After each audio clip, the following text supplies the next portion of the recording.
Hey everyone, this is Jen. Now I'm coming to you from the kitchen. You're watching BPD Woman.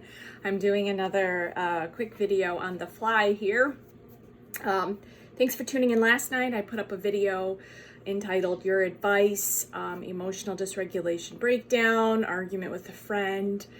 Did I stand up for myself or did I go too far? And thanks for watching and thank you for your feedback. It's really helpful to me. You know, I don't profess that I've never professed that I am, completely devoid of dysregulation or some of my old BPD behaviors.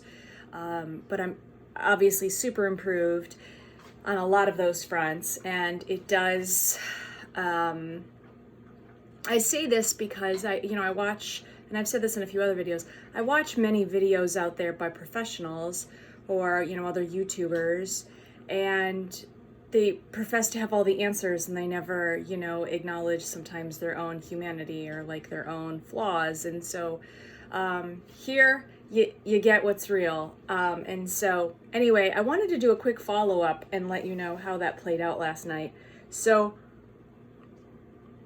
let's do that. So as you know, in last night's video, I talked about having this friend and she was a client and I haven't known her that long. I think probably only since like end of December, early January, so very short time period.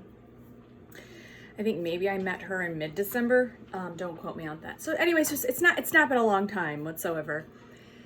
And everything was going gangbusters, and I'm talking a little bit about what I started to see out of her as a friendship at the beginning, because I think now after doing some sort of a reflection on this, I think possibly she has a personality disorder, and I think it could even be BPD.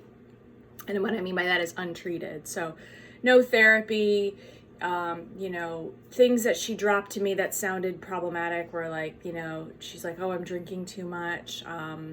I'm going to cut back, but then she'd do 5 virtual happy hours every week. By the way, a lockdown will only exacerbate your drinking problem. I don't actually believe that it would cause a drinking problem. If you've had problems coping with and I've had drinking issues, if you cope with your problems in an ineffective, maladaptive way, like drug taking or violence or drinking or drugs, smoking, then that was already there, like I'm in a pandemic situation.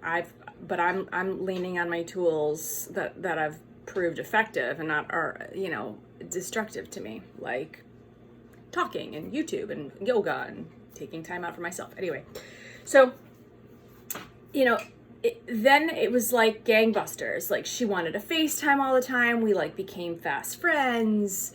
She really put herself out there. I guess maybe in a way it felt like a little bit like love bombing, or although it didn't feel like love now that I'm looking back on it, but it just felt like two people that were really, had a good kinship, and then just things took off. And then there was this, and then I'd bring my dog over, we'd spend a little bit of time in her house masked, and then we'd go outside, and there seemed just to be this sharp decline over the last few weeks over how this behavior and friendship was playing out. And what I mean by that was that she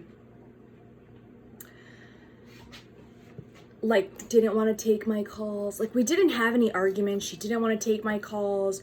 I saw a lot more super hyper vigilant behavior, well, I can't go outside, it's icy, or one day there was this weird interaction where it was her suggestion. She didn't, her thing got canceled, whatever, that I was supposed to come over and walk the dog. So she was going to be home on Thursday. She's like, hey, let's just skip today. And I said, okay, there's no refunds involved. She's like, that's fine. Instead, why don't we get together tomorrow or Saturday and get the dogs together, go on a walk. I was like, okay. Now, all of the time I've been at her house, she's never come here. So Friday was really snowy. Saturday I was like, okay, hey, would you like to get together today? And she said, yes, but your dog can't come inside, or as long as we keep it outside. And so I asked her, I was like, okay, is there any like reason for that? Like, I wanted to know, like, did my dog do something in her house that she didn't like, or was, was she cleaning? She put it out there, so I had a follow-up question. I was more than willing to like keep those boundaries, but it was different because that wasn't the situation a week ago. And then, I wanted to know if my dog had done something. So then she didn't answer that question. And I said, okay, well then, she's like, well, the yard's really muddy. It felt like she was giving excuses now about, it was her idea to get together, and now she was giving excuses about why she didn't want to get together. And she was like, oh, it's muddy. And I'm like, okay, well, like, let's just take them on a walk. And by this point, like, the snow is melting. Like, it was just kind of wet outside. And she's like, okay, well, as long as you don't come in here inside. That's when she said that. Now, she only lives like 1.5 miles away from me. So I was like, okay, then. I was like, I was like, why don't you come over to my place? I was like, oh, there's more trails over here. Why don't we do that? And then she goes, oh, you know what? I do need to make it over to your house, but I just don't feel like getting out of the house today. And it was like, honey, you're pushing 50. Like, why are we playing these games? So she's pushing 50, not me. I mean, I'm 41, pushing 42, but, so there was like these weird interactions, and then it got like, and she works in emergency management, like she works for a huge federal agency. And so, like, but it was like a scaredy cat, like, and then she was like, well, I just don't want anyone coming in the house right now. We have to be extra careful. And it was like this 3-paragraph explanation. And I was like, this is just weird. Like, it was just starting to feel weird. And like her choice in men was weird. Like, she was talking to some guy who like used to burn down houses as a kid. And I was like, but then became a firefighter. And I was like, why would you want to go out with someone like that? Like, that's a huge, like, I'm glad, I hope he gets help, but like, that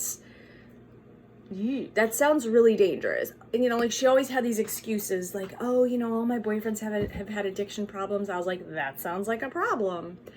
So in the back of all of this, I carried my own shame, right? Like, I'm not good enough. People don't like me. I don't have long-term friends. Like, I don't have people to rely on, all this other stuff, right? So I always think that inherently, like, someone's not going to like me, or I'm like, oh, here we go. We're at the 2-month mark. Like, this is where my friendships normally blow up, right? So I was preparing, like, oh, like, to take this loss as my own failure. And so, anyway. So then yesterday, after I posted that video, I left a voice note because she, if you remember, she couldn't get on the phone with me for 5 minutes because she needed the time to herself. So again, like, this withdrawing and these like weird boundaries and these extreme safety issues and this kind of like choice in men, like, let me come fix these people. It was starting to be flagging to me. And that got confirmed today for me. And so I'm actually feeling a lot better about this situation. So last night, after the video I posted, I put up a video, after I put up the video, I sent her a voice note, and I was like, it was a tough voice note, but it was fair. And essentially what it said was, why did you get a vaccine? I thought you said you believed in equitable distribution. She's a 47-year-old woman. She doesn't see patients. She doesn't see clients. She works home remotely, and she's only volunteered at a vaccination clinic twice. So yes, why do you get one? Why did she get one before my next door neighbor who's a teacher got one? Can somebody explain that to me? Okay, so I confronted her on this. Well, if you believe in equitable distribution, I said in my voice note, why did you get a vaccine? And I was like, and if this is your pandemic vaccine rollout plan, then it is flawed. It's seriously flawed. And it would behoove you to listen to your constituents about people who are actually affected by this rollout. Well, she didn't really want to hear that.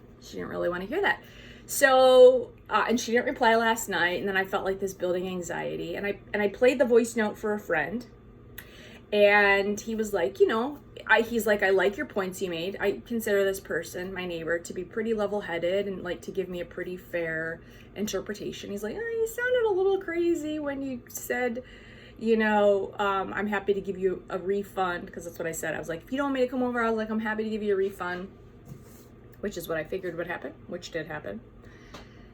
I offered her the refund. So, but he was like, it's fair. And I asked him, I was like, well, does this sound like a relationship ender to you? And I didn't know what I was expecting. I was definitely expecting something. But then her reply this morning, and I'll put up a screenshot. Her reply this morning was, don't come over today and don't come over tomorrow. I don't need a refund. I don't want to be your client or your friend anymore. And so and she's like, please don't contact me. All right. So I wrote back, okay, and it didn't deliver. So she had already blocked me. So, because we were both typing on iPhones. So why I'm laughing is because, listen guys, first of all, I feel a sense of validation because all of the things that I saw leading up, all of these like flags about things like that was going on weird and I wasn't sure what it was, proved to be true. Like, if someone needs to have a tough conversation with you and they say they're your friend and you talk to them honestly as a friend and their go-to mechanism is to block you and not engage with your constructive criticism, that's a problem. That's something to look at and say, is this really a person that's worth my time and energy? And also, if you're an emergency planner and you can't deal with emergencies, don't you think that's also a problem? Could you possibly be in the wrong line of work? Right? If you're too sensitive to like hold out and hear this type of thing. So I showed it to the same person that I got feedback last night, her text. And he was like, and I'll put up what his reply was, but he said something to the effect of, well, she's not a good friend if she can't take constructive criticism. Now, I didn't say anything out of line. Like, I didn't say anything like, you're a bitch, like, fuck you. My criticism was tough, but it was fair, but it wasn't abusive, right? In years past, I would have just been abusive. Like, you're a fucking idiot. Like, why the fuck did you get one? I'm going to report you to the Department of Health, blah, blah, blah. I didn't do that, right? What I said instead was I gave facts. And I said, if you don't like to hear this, I understand. And I was right. And then that's what happened. It doesn't bother me also that she doesn't want to be a client. That's totally fine. She needed me more than I needed her, right? Like, I've had 3 different meet and greets with prospective clients. People are starting to go back to work. In the next 4 to 5 months, I see a great uptick in the amount of clients I'm going to have. So it's really, that's her problem. That's her problem. So that's not my problem. So I accept that, and I wrote back, okay, I'm not going to send her money back. She said she didn't want it. I'd rather keep the $60. That's fine. But if somebody like sets a boundary and they say, don't contact me, but then they go ahead and they like block you anyway, does that sound mature for a 47-year-old who is constructively an adult in an adult-like manner handling her problems? Like, when I have blocked people, it is because there has been a consistent over time. I'm not saying blocking's bad. Blocking can be very useful for things. But over time, blocking for me has been done for people that were really abusive or, like spam callers. I'll block spam callers.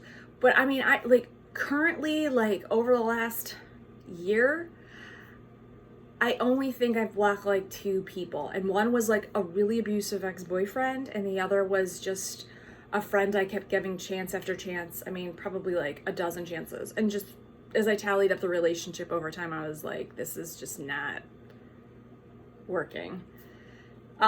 But I no longer feel the need to block people if I have an uncomfortable conversation, because that would be going against my recovery, right?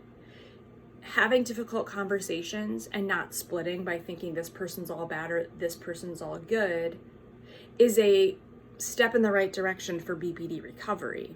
Blocking someone immediately because you disagree with them or they've said something that's uncomfortable, that is exactly what your BPD behavior wants you to do. They want you to block that, get away that icky feeling, like stuff it away, right? So do I feel sad that like I don't have a friend anymore? Yes and no, because the ideal of what I thought this friend was really wasn't, right? And so instead of me having this relationship that I thought it was going to be, and she was also like giving me gifts, and it like felt overwhelming, honestly. And so I don't actually think this friendship was built on much of a foundation. And so, okay, is this a loss? I don't really think it is. I stood my ground. I wasn't abusive, and I learned something, and, I didn't do anything unprofessionally with my business. She already gave me a 5-star review on Google. I've screenshot it in case there's any discrepancy if she decides to go back and say something. I don't think she will. Anyway, let me know what you think about how this turned out. I'm interested again in your feedback. So this is Jen. You've been watching BPD Woman. I have another video that I've done edited up pretty well, and I will get that out to you in the next few days. That one is actually about handling your depression, major depression, when you have BPD and why it's different than regular depression. And I thought yesterday in my video I said, oh, I've released this one about depression. I haven't actually. That one is in the queue. So that'll be coming soon. Thanks for tuning in. Let me hear your thoughts below, and please share, like, subscribe, and as always, whatever you do, please be effective. Bye-bye.